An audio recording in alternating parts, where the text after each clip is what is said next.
गरीब हो गैरतमंद हो, गरीब हो बाहया हो, गरीब हो बावकार हो।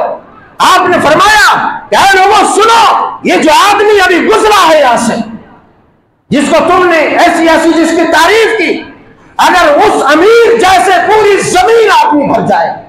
ये जुमला गौर फरमाओ, गरीबी का शिकवा करने वाले लोगों, गरीबी की शिकवा करने वालों, मैं एक बात हमेशा और हमारे बुजुर्ग कहा करते थे, आदमी गरीब हो मगर कमीना ना हो। ये लफ्ज थोड़ा बड़ा सख्त है मगर हकीकत है। गरीब हो आदमी मगर कमीना ना हो, जलील रजील ना हो, घटिया ना।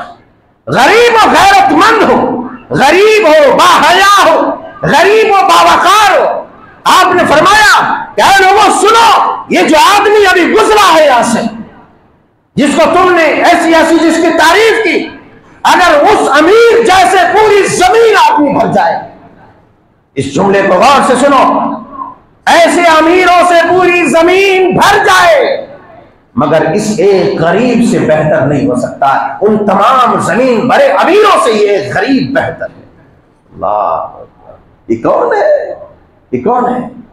जुमला सुने हम कि अगर उस अमीर जैसे जिसकी इतनी तारीफें की गई, अगर पूरी रूए जमीन भर जाए, और ये गरीब जिसके बारे में भी कहा कि इसको कोई रिश्ता नहीं देगा, इसकी कोई बात नहीं सुनेगा, इसको हकीर जलील समझता है, तो उस हकीर जलील जिसको समझा गया, उस एक आदमी के बिल मुकाबिल वो पूरे रूए जमीन भरकर अमीर आ जाए, उसका मुकाबला नहीं कर सकता। ये सबसे बेहतर है।